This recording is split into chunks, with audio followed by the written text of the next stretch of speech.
I think some people are cut out for higher education, especially that level, that doctorate level of education, but it really needs to light a fire in your belly or you're going to burn out really quickly.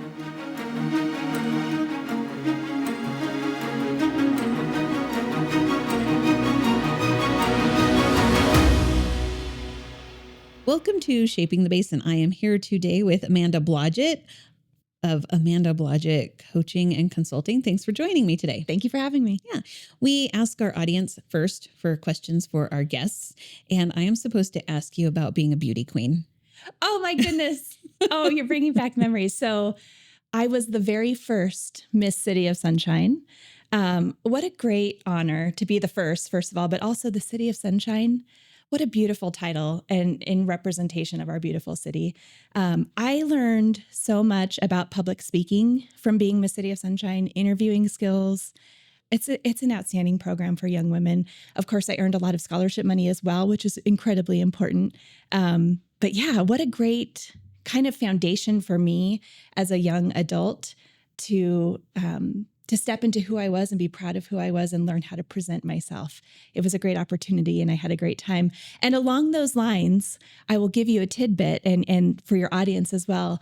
I am often the answer to a trivia question at Mia's and Pia's. Oh, so if you go to me and Pia's for trivia night, be prepared with Amanda Blodgett. Exactly. That's really fun. Do you find that anything, you said you learned a lot and public speaking is one of them. You're doing this coaching thing. So obviously there were some lessons you learned as a beauty queen that you still apply today. Are there any others beyond the public speaking? Well, interview skills, as I said, and not just being able to have a conversation, but researching before you enter the interview.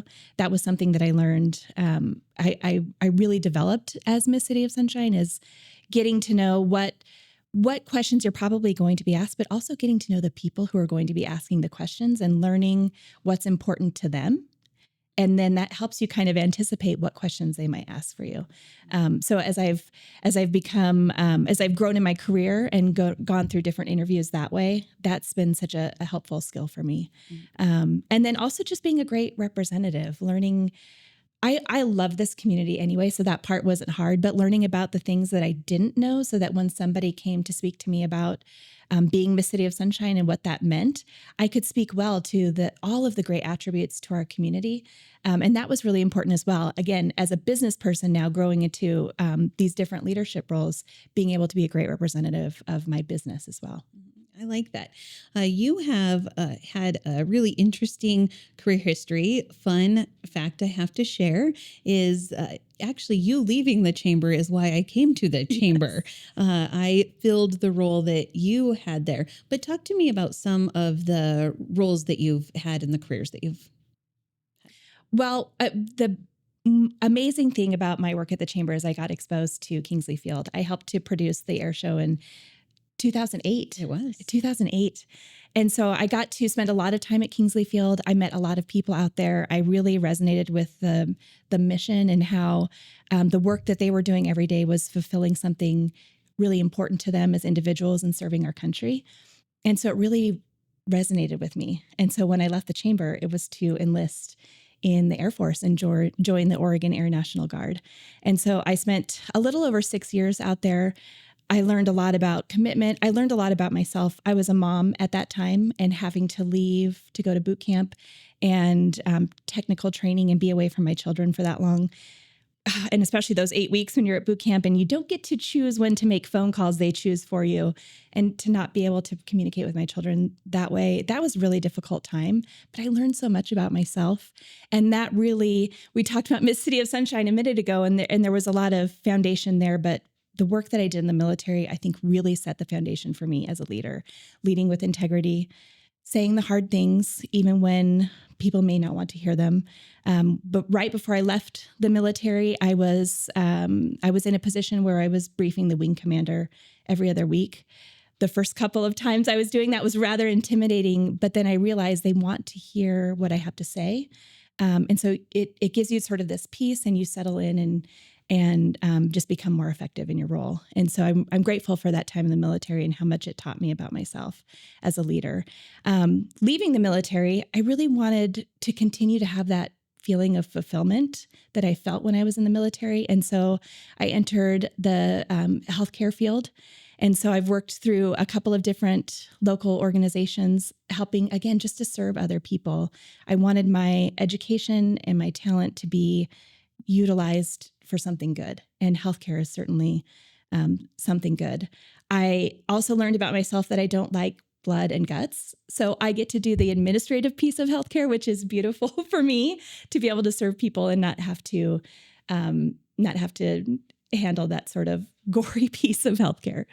And you went back to school for that, which was grueling. It wasn't an easy test. Tell me about the degree that you earned, because I think there's a lesson there about the commitment to learning that. Absolutely. While I was in the military, I earned my bachelor's degree, and I'm grateful to be able to have had the GI Bill and tuition assistance to help, again, establish that foundation of education. And I liked getting my bachelor's degree. It was okay, but it's still sort of, a bachelor's degree is still somewhat general.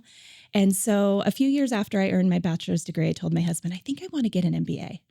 I really enjoy business. By this time, I'm working in the business of healthcare. And it was more compelling to me than the work I had done on my bachelor's degree. So I went on to get my MBA, really enjoyed it. I remember when I was done with my capstone, I told my husband, I'm done with this school thing. I'm done doing homework every night after school or after work and on the weekends. And I think it lasted about 2 years. And then I shared with my family, I'm so compelled by education. I think it's so important to educate yourself. And I'm going to go on a tangent here for a minute, not just higher education, whatever business you're in, go to conferences, go to trainings, get a mentor. All forms of education contribute to you being an outstanding leader.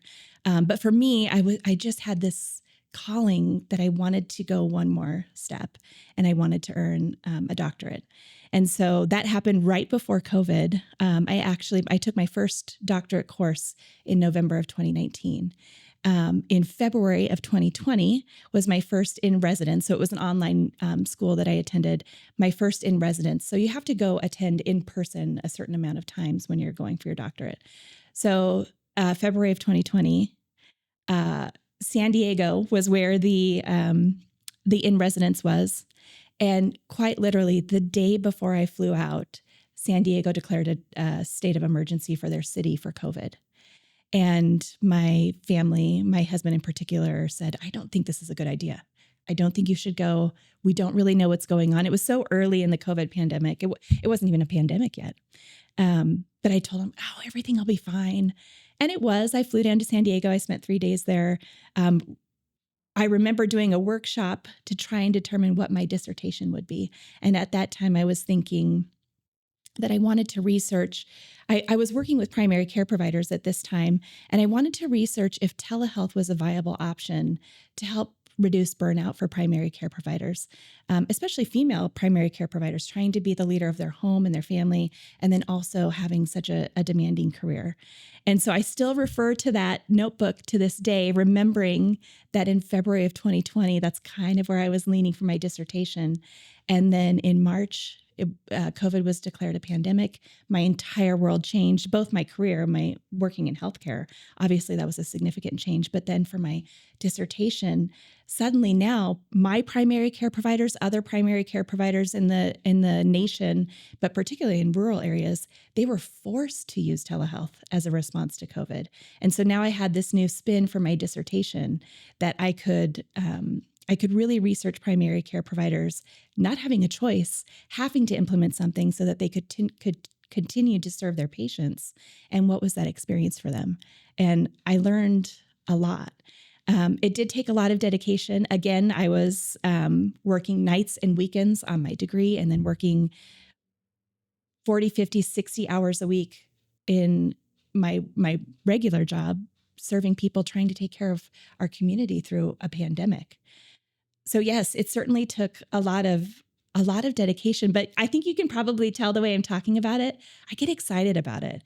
And so I think some people are cut out for higher education, especially that level, that doctorate level of education, but it really needs to light a fire in your belly or you're going to burn out really quickly. So if it's something that somebody is considering, they should really assess how committed they are and how excited they are about it. That's a valid point. We've a lot of the guests on here have talked about passion and how important it is and dedication. I remember asking a couple of the guests, like, how do you do everything you do? But sometimes you just make time for what matters to you, but you have to have that passion. Absolutely. So all of that, you have some fantastic experience, a beauty queen, Air National Guard, and now a doctor, really. Not the blood and guts kind, but the other kind. And now you're about to add author to tell me about that. Okay. So almost exactly a year ago, last April is when I defended my dissertation and became a doctor. And as we've said, it takes an incredible amount of time. And so suddenly I had a lot of time on my hands. And I'm not one to sit around and watch TV. I like to be active. I like to keep my brain going. And so it didn't take me very long to realize I needed to find some sort of positive outlet for all of this extra time and extra energy. And so last summer, I started writing a book about leadership. And I had made some progress on it. I had some outlines, some annotated outlines. That's a doctoral term. I had done some mind mapping. I had written some content. It was going along well. But frankly, it was pretty boring. It was just like any other book about leadership that a person would read. There was nothing special about it. If I published the book, it'd probably be one where my friends and family would buy it and no one else would ever hear about it. And so my work on it kind of ebbed and flowed as I had time and motivation. And then earlier this year, I had an interesting experience where I learned from a former colleague that they felt like I had a tone. And that was kind of a kick in the gut to me. I didn't understand that. And the more I processed that and talking with friends about my experience, it completely remotivated me around this book. But to write it from a different perspective, in that women are often considered too much or difficult or not a team player if they bring up concerns. Women, the societal expectation is that we're the peacekeepers. We keep everybody calm. We make everything happy. And that's great when appropriate. But sometimes it's important for any leader to say, there's something wrong and we need to work on it. And now I was faced with this reality that that's not always the same for women. When men take that approach, they're seen as a savvy, strong business person. And that's not always the case for women. And so that really changed my approach to this book, that I wanted to now write it for women who were experiencing what I had experienced, and that it's okay to be a brilliant leader. It's okay to be bold. It's okay to be intelligent and to use your experience. You shouldn't apologize for that. You should be proud of it. And so the book is now called Brilliant Bitch, the No Bullshit Guide to Leading with Grit, Grace, and Integrity. As I said, my work on it has ebbed and flowed, but it's almost done now. In 4 weeks, I've almost completed the book because it's just this new fire in me and this new passion to be able to speak to women in a different way than I had initially intended about leadership. Can you share maybe a lesson or two from the book? Sure. There's one lesson. I received some really great advice in my leadership journey that I ignored and later realized I shouldn't have ignored it. And that advice was, particularly as you grow through leadership roles and you achieve higher levels of responsibility and higher levels of leadership, you should, as soon as you take a new position, you should write your letter of resignation. And that seemed so strange to me. And when my mentor told me that, I said, okay. And I told him I did, but I didn't. And went about my merry way. And then months later, when I was experiencing a dilemma where I was really diametrically opposed with the direction that things were going in my organization and how my colleagues were addressing things, and I felt like things needed to be addressed differently. And when I was speaking with my mentor, he said, have you reviewed your letter of resignation? And I'd forgotten about it until that point. And so I had to admit to him, I never actually did the exercise that he told me to do. And he said, this is exactly why I told you to do it. Go home and write your letter of resignation from a values-based perspective. And that as much as you love your job and you love what you're doing, your values, your integrity are more important to you than any title, than any salary. And it finally resonated with me. I went home that night. I wrote a letter of resignation. I signed it in ink. I didn't resign, but it was more that visual representation of me reminding myself what my values were and what were important to me, what was important to me, so that I knew as I continued to struggle with this opposition with the group I was working with, I could go refer to that letter and know when it was time that I needed to step aside. And that's a hard thing as a leader. That's a really difficult lesson, especially when you've worked hard to achieve all of your goals and your dreams, and then to realize it's not what you thought it was.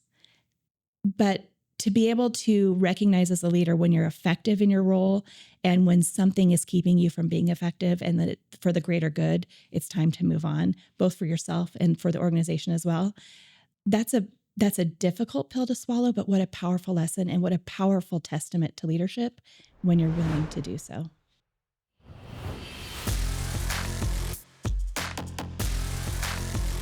If a picture says 1,000 words, imagine the story. 24 frames a second. Can tell about your business. 40 Deuce films.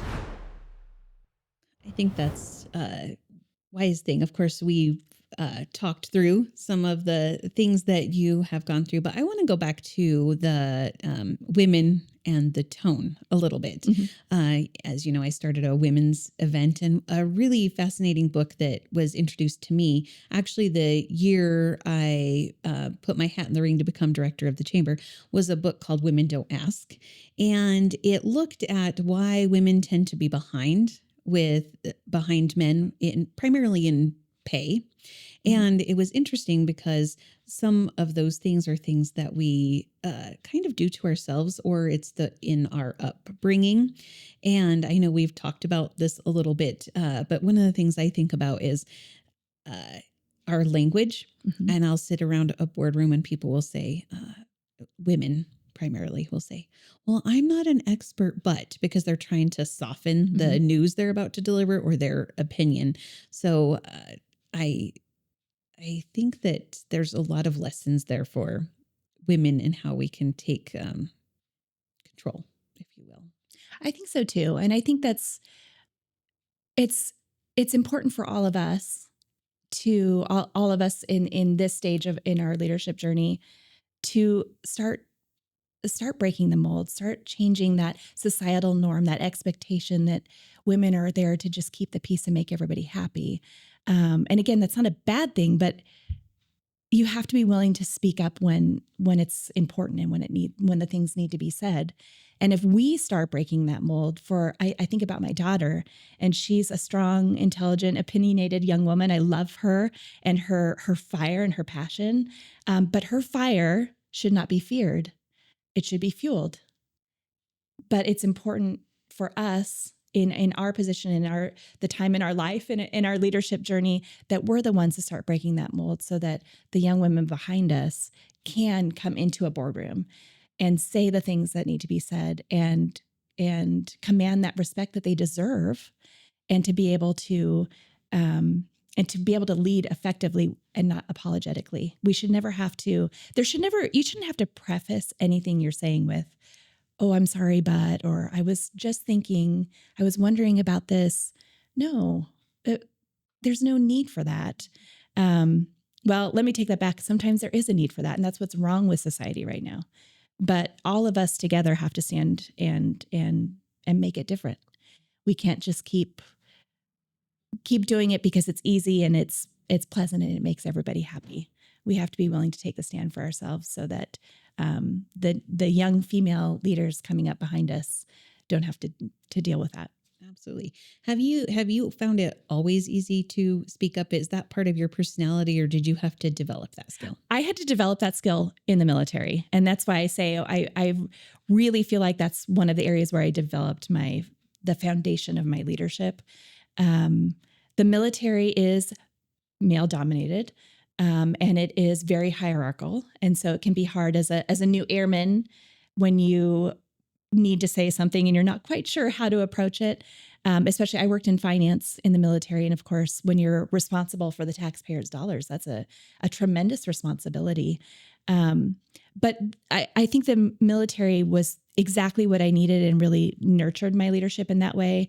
I remember a few of my friends and some of my family members, when I entered the military, I told them I was entering the military. They were concerned for me and that because it was such a male-dominated field, I never experienced, I was lucky. Well, I don't think I was lucky. I think by and large, the military does embrace women. There are exceptions to the rule, absolutely. But my experience at Kingsley Field, I had great relationships with women, men and women out there, and they both nurtured me into becoming that final role that I had when I was out there, where I was actually briefing the wing commander every other week. It's because they grew me into that leadership role and helped me build my confidence and to recognize that what I had to say was important. And so it was, that was the foundation. I continued to use my voice as I entered the civilian world and the healthcare field. And up until recently, my voice was always welcome. People wanted to hear what I had to say, which was, it continues to grow your confidence in that way and helps you to be more bold and speak up when it's necessary.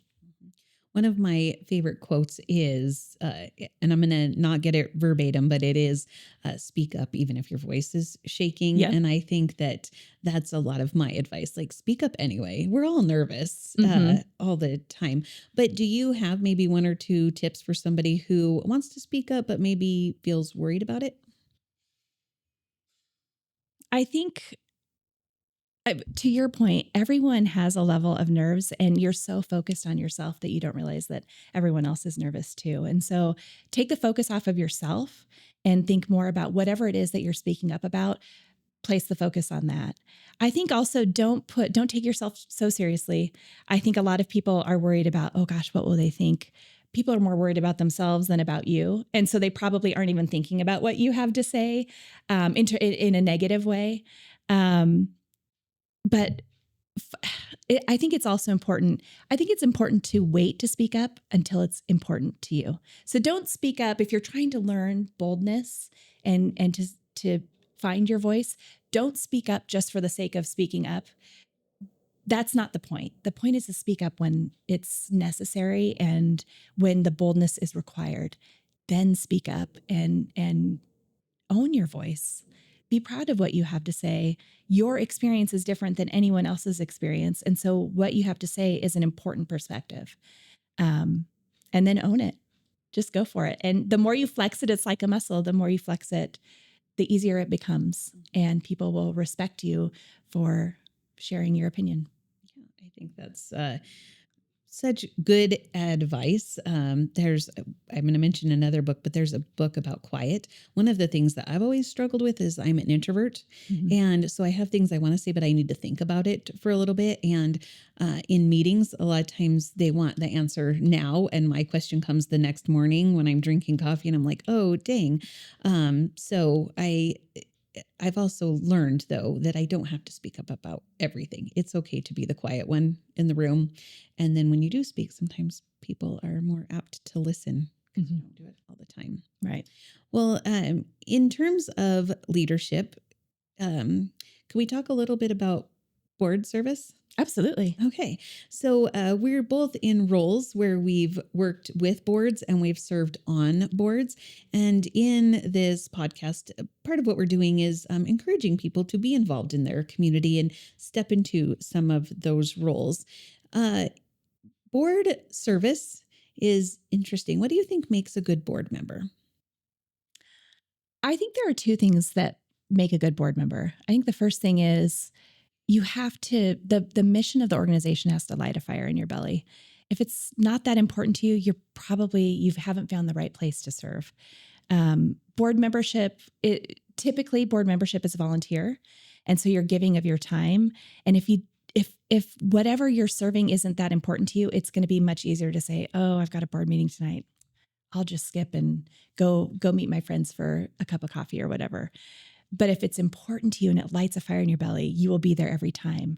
And it's important to the organization. Your service is important to the organization. So I think that's the first thing.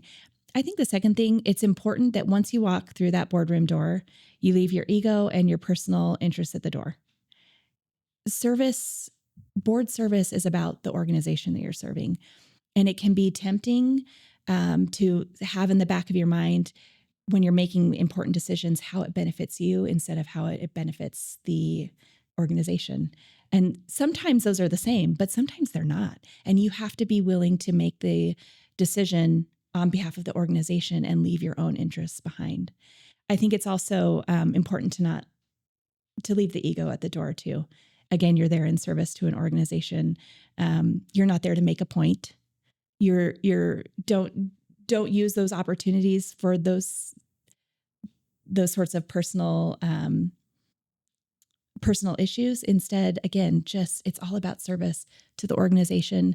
If you believe in the mission, you will always act in the best interest of the organization. So I think those are the two important things. I think so too. I think one of the areas that people don't understand when they first step into a board role is the relationship between the board and the staff. Mm-hmm.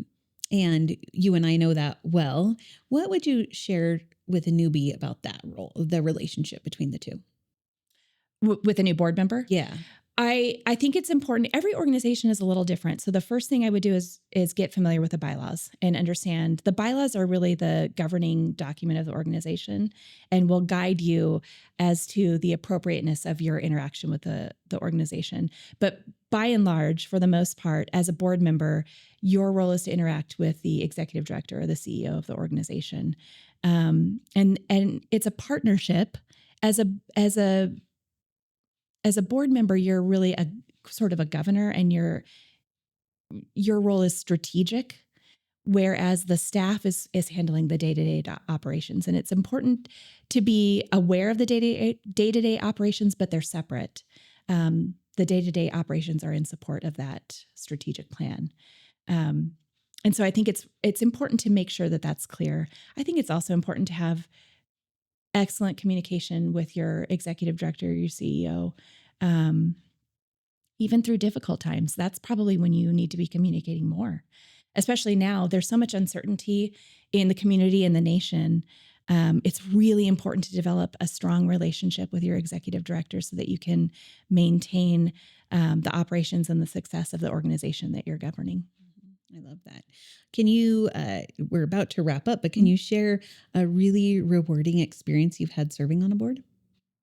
Is there anything that comes to mind? I actually have a lot. Again, because I'm so choosy about boards that I serve on, because it lights a fire in my belly. And so anytime something great happens, it just feels so good. It's so rewarding. This is going to be, again, strange, but I think it demonstrates a point. It's actually been several years ago that I served on the Fair Board.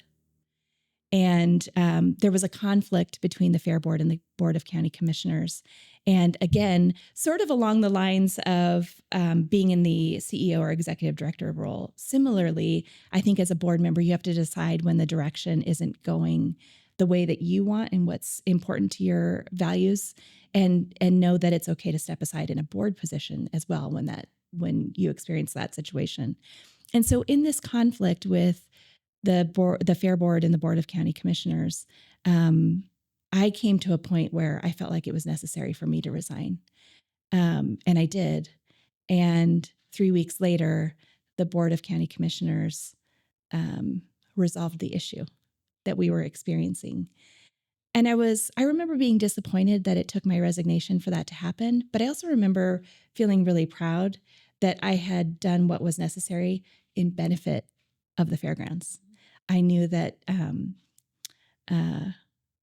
when I left, the Board of County Commissioners would be in a position to make the correction that needed to be made. And so now I have a great relationship with all of the county commissioners that were on the Board of Commissioners at that time, and commissioners who are still on the board today, because I think they recognized that I was willing to do what needed to be done in benefit of the organization. And so even though it's in some ways sort of negative, I do take great pride in that a difficult decision ultimately resulted in the benefit of the organization that I was serving. I love that. Thank you for your time today. I have 3 fun questions that Okay. I always use at the end. So if I gave you $250,000 today Ooh. to make a difference by the end of the day, what would you do with it? Oh my gosh, $250,000. So many things are going through my mind. I think I would donate to some sort of youth organization, probably a youth organization focused around agriculture. So something like 4-H or FFA.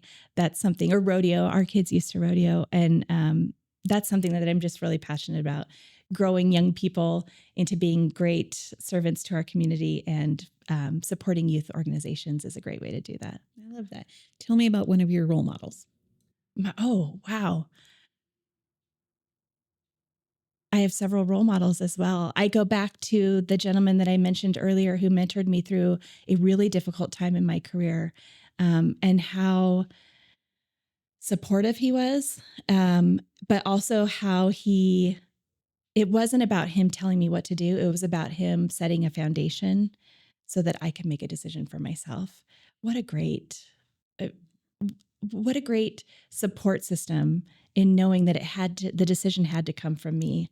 It couldn't be him telling me what to do from his experience. So yeah, he's a great role model. That's awesome. Tell me what your perfect day in Klamath would look like. Anywhere in the county, what would you do? Ooh, I love going to Crater Lake. I love going fishing. I love working in my garden. I love mushroom picking, and this is the season to go looking for mushrooms. I love being outdoors. I guess that's what it all boils down to. It is the county and the city of sunshine. So whenever the sun is out, I love to be outdoors. So just being out in the wide open and enjoying the beauty that is our community. That's awesome. Thank you for your time today. Thank you. And thank you to 40 Deuce Films, our sponsor.